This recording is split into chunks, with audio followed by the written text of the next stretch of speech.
साथ कंधे के बराबर। एक, आप लोग नहीं बोलो, हाथ ऐसे रहेगा बेटा, हाँ, अंगूठा नीचे। दो, कान के बराबर, बहुत अच्छा। सामने को सामने, सामने को सामने। तीन, सामने बेटा हाथ करो। चार, नीचे, हाँ, जब भी जाओ ऊपर कान के बराबर हाथ। पांच, छह, ऊपर जाओ।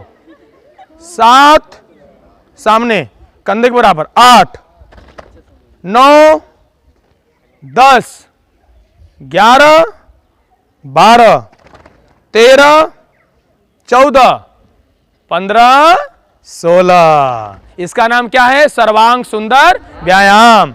इसका नाम है झोले हाथ। अब करेंगे दूसरा, छाता चौड़ा। कौन सा करेंगे? हाँ, कुछ आप लोगों के वो पीटी मत करो, जो हम सीखें उसको करो। ये सब चलो पहले देख लो कैसे। ये एक, क्या हुआ? ये एक। अब दो में यहीं से हाथ खुलेगा अपने दाएं बाएं देखते हुए धीरे से, और दो में एड़ी उठाएंगे। दो, समझ में आया कि नहीं? दो, फिर तीन में एड़ी नीचे, और चार में हाथ, फिर पांच, फिर छह एड़ी उठाना है, फिर सात, आठ। समझ में आया कि नहीं? दो, एड़ी उठाओ। दो, पीछे हाथ ले जाओ, पीछे पीछे पूरा कंधे के बराबर, बहुत अच्छा। तीन, एड़ी नीचे। चार, पांच, हाथ खोलो। छह, पीछे जाओ, हाँ, बहुत अच्छा। सामने देखो, सामने।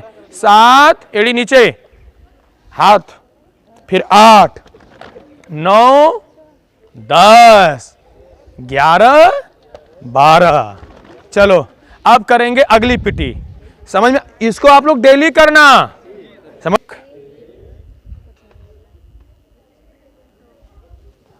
राइट हैंड उठाएंगे, वो बायां वाला पैर उठाएंगे। एक, जैसे करेंगे एक, फिर तुरंत बायां पैर उठाएंगे, ठीक है?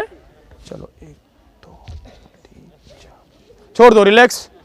चलो जगह का देखते हुए चलो एक साथ करो। एक, दो में पैर को खोलेंगे। दो, ऊपर खोलो, ऊपर खोलो। तीन, चार, एक साथ करो। इसका नाम है कुर्धन ताल। क्या नाम है? कैसे करना पहले देख लो। ये हम खड़े हैं, ये सावधान। ये एक, दो, तीन, चार। समझ में आया कि नहीं? आ गया? राइट करोगे बिना बोले, घूम जाओ तिरछा। चलो कुर्धन ताल के लिए एक, दो, ऊपर हाथ ले जाओ बेटा। तीन, चार, बहुत अच्छा कर रहे हैं आप लोग, नहीं कर रहे। पांच, छह, सात, आठ, बहुत अच्छा। 9, 10, 11, 12। पैरों खोलो, हाँ, पैर हल्का हो गया, हाँ। चलो रिलैक्स। चलो अब करेंगे ताड़ आसन। कौन सा आसन? एक साथ श्वास भरो, श्वास भरकर एड़ी उठाओ। दो, सामने देखो। तीन, बिल्कुल सामने देखो, सामने सब बच्चे एड़ी उठाओ, पूरा एकदम, पूरा एड़ी उठाओ एकदम। मुंह बंद, धीरे धीरे आओ नीचे। एक, दो। इसका नाम है ताड़ आसन। क्या नाम है? फिर से करो एक साथ, श्वास भरो, हाथ उठाओ। एक, दो, एड़ी उठाओ। तीन, सामने देखो। चार, अभी राइट पैर को लेफ्ट पैर पर प्लस करो। दो, सामने देखो। तीन, आराम से ऊपर कर लो। चार, ये बहुत अच्छे बच्चे कर रहे हैं। अपने शरीर पर नहीं खड़े हो रहे बच्चे, कुछ पैर चेंज कर लो। राइट लेफ्ट, लेफ्ट राइट, पैर को चेंज कर लो। हाँ, अपोजिट, सामने देखो, सामने, सब एकदम पूरी बॉडी खींचो। हाँ, बहुत अच्छे बच्चे कर रहे हैं, सब बच्चे करो। रिलैक्स, छोड़ दो। इस बाएं हाथ इधर का। चलो, हाँ, अब सीधा उठाओ सब बच्चे, कान से लगाओ, कान से। अब हल्का सा ऐसे झुको राइट साइड, बस बस बस, ज्यादा नहीं, बस ये। सामने देखो, सामने, वो ऐसे रहेगा हाथों की स्थिति। सब बच्चे एक साथ, फिर धीरे धीरे आओ। एक, दो। अब ऐसे ही अपोजिट कर लो, अपोजिट करो। हाँ, थोड़ा सा झुको ऐसे, तिरछा। हाँ, बहुत अच्छे बच्चे कर रहे हैं, बहुत अच्छा। चलो रिलैक्स से क्या होता है? गला साफ होता है। कैसे हंसना है देखो, ये अभी तो हंस रहे थे ना, अब हंसो। हाँ, इसका नाम है हास्यम। क्या नाम है? हास्यम प्राणायाम। क्या नाम है? कैसे हंसना देखो ये।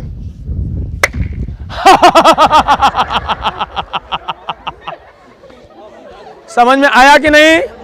चलो एक साथ, चलो सीधे सीधे सीधे सीधे देखो। अब हंसो खूब, चलो एक साथ ताली बजाओ। आप लोग नहीं हंस रहे हो, तेज, फिर से लास्ट। हंसो हंसो। चलो अब इसी स्थिति में पास गया। इसमें भी कुछ होंगे जो अपना भविष्य शादी के बारे में बहुत चिंतित होते होंगे, दिखाते होंगे किसी के पास जाकर, किसी साधु संत महात्मा के पास जाकर। हाँ, होते होंगे।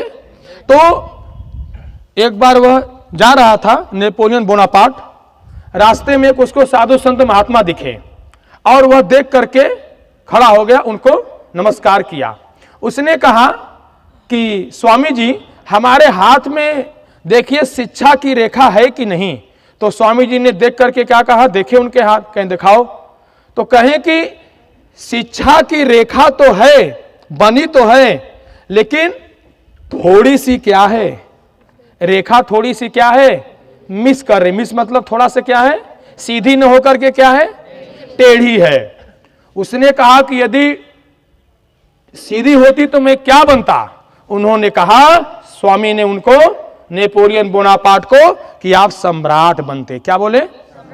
तुरंत नेपोलियन बोनापार्ट ने कमर में से कटार निकाला, उस स्वामी के सामने अपनी रेखा को चीर करके जो टेढ़ी थी उसको क्या कर दिया, सीधी कर दिया, और सीधी करके उसको मुट्ठी बांध लिया।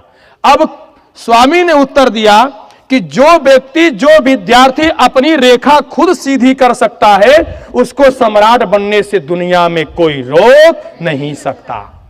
इसलिए प्यारे बच्चों, आप अपने भाग्य के निर्माता आप हो। आपके कर्म ही आपकी पहचान है, वरना एक नाम के हजारों इंसान हैं। आप अपने दुनिया को कर्मों से परिचय दो। इसलिए नेपोलियन बोनापार्ट आज संसार में नहीं है, लेकिन उसके कृति देखो, विद्यमान है कि नहीं। ऐसे ऐसे भी लोग बहुत से कामयाब हुए हैं। अच्छा बताओ, आप लोग स्कूल की पढ़ाई में पास होना चाहते हो कि फेल? पास होना चाहते हो। लेकिन हमारे प्रोफेसर ने हमको बताया था, हमको ऐसे विद्यार्थी की जरूरत नहीं है जो स्कूल की पढ़ाई में पास हो। उन्होंने समझाया था, वो कोड हमको याद है। उन्होंने कहा कि what your field select, try to action in it. आपने जो जिंदगी का क्षेत्र चुना उसमें आप प्रथम आओ। चाहे आपका स्पोर्ट लाइन हो, टीचिंग लाइन हो, आपको आर्मी में जाना है, जनरल, कर्नल, अलग अलग फील्ड में, आप उसमें प्रथम आओ। आपकी स्कूल की पढ़ाई में महत्व नहीं है, आपने जो जिंदगी का क्षेत्र चुना उसमें आप प्रथम आओ। आपने सचिन तेंदुलकर का नाम सुना होगा। ही इज नॉट मैट्रिक, वह 10वीं क्लास भी पास नहीं है। स्कूल की पढ़ाई में फेल था और जीवन की पढ़ाई में पास हुआ। इसी तरह से प्यारे बच्चों, आप लोग भी अपनी जिंदगी की पढ़ाई में पास हो। अच्छा बताओ, जंगल का राजा कौन होता है? पक्का बताओ, कौन होता है? शेर। किसका राजा? जंगल का। बंगाल में एक सर्कस मालिक ने 7 हाथी पाला था और 5 शेर पाला था। तो वहां के सरकार ने आदेश दिया कि एनिमल के साथ टॉर्चर नहीं करते, क्योंकि वो अपनी फ्री ओपन जिंदगी जीते हैं, जीवन खुली किताब। तो जब सरकार का आदेश आया, वह खूब खिलाता पिलाता था। किसको? शेर को और हाथी को खूब पालता था, क्योंकि सर्कस का कार्य करता था। अब जब ये उसने खूब पाला पोसा, अब जब सरकार का आदेश आया तो कि भाई इनको जंगलों में छोड़ दो, ये खुली अपना सरवाइव करेंगे, जीवन ओपन जिएंगे। अब उसने जंगल को जंगल के शेर में छोड़ दिया और हाथी को हाथी के जंगल में छोड़ दिया। अब हाथी तो अपना सरवाइव कर सकते थे कुछ भी घास फूस खाकर, लेकिन पता चला कुछ दिन के बाद 5 शेर में से 3 शेर को कौन मार दिए? कुत्ते मार दिए। जंगल का राजा कौन है? 5 शेर में से कितने शेर को कुत्तों ने मार दिया? 3, और 2 शेर वहीं पर रह करके क्या हो गए? मर गए। छोड़ो जान, क्या हुआ? और हाथी अपना जीवन क्या कर रहे हैं? खुली क्या कर रहे हैं? हाथी अपना सरवाइव कर रहे हैं। इधर ध्यान दो, बताओ शेर वहां क्यों कुत्ते उनको मार दिए और 2 वहीं भूख से मर गए? बताओ इससे क्या प्रेरणा मिली आपको? हाँ, शेर और हाथी किसी के अधीन थे। वहां उन्होंने यह भी सोचा कि हमको कोई पानी पिलाएगा, कोई भोजन देगा, लेकिन वहां उनको कोई मिला नहीं। अब वो अपना टैलेंट क्या हो गए? सब एकदम बुद्धि उद्धि सब उनकी खत्म हो गई थी। इसलिए यदि आप सर्कस का शेर रहोगे तो आप कहीं के नहीं रहोगे। यदि आप जंगल का शेर रहोगे तो सारी दुनिया आपके कदमों में आएगी। इसलिए हमेशा अपने जंगल का शेर बनो। और वो शेर बनने का जो तरीका है वो आपका पहला मातृदेवो भव, फिर पितृदेवो भव, फिर आचार्य देवो भव से होता है, जो गुरु टीचर अध्यापक है। इसलिए अपना टैलेंट वो भूल गए। तो देखो सोसाइटी में 2 तरह के लोग होते हैं, एक नीचे से ऊपर जाते हैं और एक ऊपर से नीचे आते हैं। एक होता है ग्रास रूटर और एक होता है पैराशूटर। तो आप लोग नीचे से ऊपर जाओगे, ऊपर से नीचे आओगे?